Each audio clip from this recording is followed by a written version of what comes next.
तरफ भागे, माल वाल छोड़ के, दुकानें छोड़ के बाहर की तरफ भागे। अंदर बहुत अंधेरा था तो बाहर आए, बाहर पता चला ऊपर आग लगी हुई है। रास्ता कहीं भी नहीं था आने जाने का, धुआं धुआं था पूरी मार्केट के अंदर। वो लड़कों को लेके आया है बाहर, सेठ उसका बता रहा है, इसका लड़का भी बता रहा है जिसको जिसकी जान बचाई है इसने, वो साथ साथ रास्ता क्लियर करते हुए उनको लेके आ रहा था। तो रास्ते में से वो वापस चला गया रिटर्न किसी को लेने के लिए, तो वो वापस नहीं आया। ऊपर से फोन आ गया कि प्लाजे में आग लग गई है। इसके अब्बू ये सारे साथ के साथ निकल गए हैं, तो ऊपर जाने लगे तो किसी 7-8 गेट है सारे बंद, किसी गेट से रास्ता नहीं है।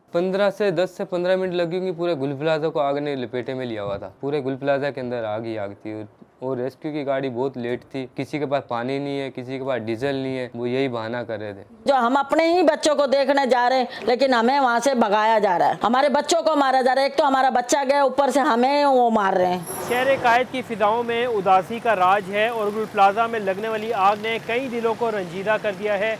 बेरहम शोलों की लपेट में आए गुल प्लाजा में लगने वाली आग कई कीमती इंसानी जानें ले गई। ये अफसोसनाक सानिया महज एक हादसा नहीं बल्कि कई ख़ानदानों के लिए नाकाबिले तलाफ़ी नुकसान बन चुका है। इस हादसे में जहां कई घर मुतासर हुए, वहीं अबरार का ख़ानदान भी मुतासर हुआ, जिसने एक बच्ची की जान बचाने की कोशिश में अपनी जान की कुर्बानी दे दी।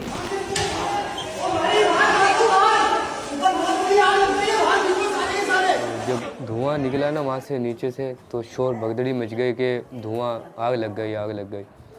हम वहाँ से देखने के लिए निकले, हमारे पास आला थे आग बुझाने वाले, काफ़ी लोग जमा हो गए। जब उन्होंने देखा आग नहीं लगी, खाली धुआं आ रहा है एसी के अंदर से, तो हम बाहर की तरफ भागे, माल वाल छोड़ के, दुकानें छोड़ के बाहर की तरफ भागे। अंदर बहुत अंधेरा था तो बाहर आए, बाहर पता चला ऊपर आग लगी हुई है। रास्ता कहीं भी नहीं था आने जाने का, धुआं धुआं था पूरी मार्केट के अंदर। काफ़ी लोग, भगदड़ी मची थी, लोग बाहर की तरफ भाग रहे थे। काफ़ी लोग ऊपर फंसे हुए थे। मस्जिद का गेट हमने खुद तोड़ा है, खोला है, वहाँ से निकले बंदे। कोई एम्बुलेंस में लेके गए, किसी को बेहोशी की हालत में बाहर डाला, बाहर रखा है, निकाला है। वो लड़कों को लेके आया है बाहर, सेठ उसका बता रहा है, इसका लड़का भी बता रहा है जिसको जिसकी जान बचाई है इसने, वो साथ साथ रास्ता क्लियर करते हुए उनको लेके आ रहा था। तो रास्ते में से वो वापस चला गया रिटर्न किसी को लेने के लिए, उसके वो बता रहे हैं, तो वो वापस नहीं आया। तो सुबह उठा 11 बजे, नहाया धोया, कपड़े पहन के मेरे को कह रहा, अम्मी आप मुझे 50 रुपए दो। मैं क्या करेगा बेटा, कहने लगा मैं नाश्ता वहाँ जाके करूंगा, आप मुझे 50 रुपए दे दो। फिर मैंने मिन्नत ही करी कि मेरा बच्चा तू नाश्ता करके जा, तू भूखा घर से नहीं जा। कहने लगा नहीं मेरी माँ, मैंने नाश्ता दुकान पर करना, मेरा सेठ गुस्सा करेगा। आपस में सारे भाई इकट्ठे होकर तीनों निकल गए, ये भी और वो भी। इनके साथ साथ मस्ती करता हुआ घर से आग लगी। तो मैंने यहाँ बैठे हुए थे, मेरा एक छोटा बेटा आया, इसका मेरा देवर का बेटा, आगे खाना खाया। ऊपर से फोन आ गया कि प्लाजे में आग लग गई है। इसके अब्बू ये सारे साथ के साथ निकल गए हैं, तो ऊपर जाने लगे। 7-8 गेट है सारे बंद, किसी गेट से रास्ता नहीं है।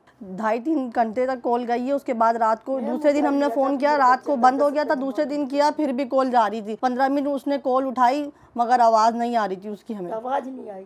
हमें पता चला है कि ग्राउंड फ्लोर पे फ्लावर की शॉप पे आग लगी थी, जिसकी वजह से, लेकिन वो शॉप तो अंदर की तरफ है, आग जो लगी वो बिल्कुल सेंटर अंदर की तरफ है। बाहर कैसे आग आई ये समझ में नहीं आया। पूरे गुल प्लाजा को आग ने घेरे में रखा हुआ था, घेर लिया था, जैसे कि अंदर से कोई बाहर नहीं आ सका, बाहर से कोई अंदर नहीं जा सका। आग ऐसी खतरनाक थी। तकरीबन 10 से 15 मिनट लगी होंगी। पूरे गुल प्लाजा को आग ने लपेटे में लिया हुआ था। हमारा अंदर जाने का रास्ता भी नहीं था और वहाँ से धुआं इतना ज़्यादा था कि कुछ नज़र ही नहीं आ रहा था कहाँ से रास्ते में अंदर जाएँ या नहीं जाएँ, रास्ते खुले या नहीं खुले।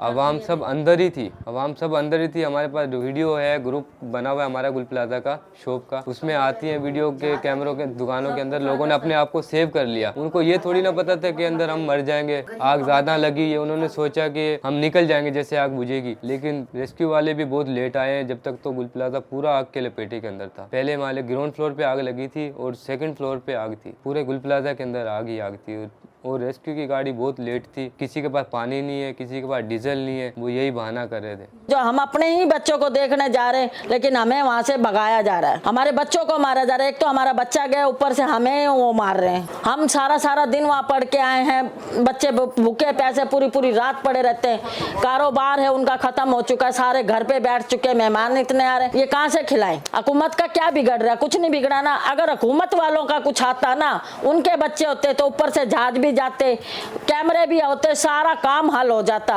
लेकिन अब कुछ भी नहीं हो रहा। गवर्नमेंट से क्या अपील करें, हम 5 साल 6 साल हो गए हमें वहाँ काम करते हुए। अभी हमने नया नया अपना कारोबार स्टार्ट करा था, जो हमने कमाया वही लगाया हुआ था अपने कारोबार में, वो भी जल के राख हो गया। हमारा भाई भी अंदर है। हमें क्या गवर्नमेंट से क्या चाहिए, जो भी मामला करे वो जल्द से जल्द हल करे हमारा मामला। मुझे तो अपना बच्चा चाहिए, मुझे किसी का कुछ भी नहीं चाहिए। मुझे मेरा बच्चा सलामत दे दो। मुझे पैसा नहीं चाहिए, मुझे अपनी औलाद चाहिए। मेरे को ऐसा पैसा किसी काम का नहीं है जो मेरी औलाद है। मैं अपनी औलाद की कीमत लूंगी, मुझे अपनी औलाद चाहिए। मेरा जैसा अल्लाह ताला मेरा करेगा, मेरा रब बैठा हुआ ऊपर करने वाला। बंदों की क्या ताकत है। मेरे 2 बच्चे ऊपर काम करते थे, एक ने मेरे छलांग लगाई, अल्लाह के पता नहीं किसका दिया लिया मेरा हक आया, वो लौट के वापस नहीं आया।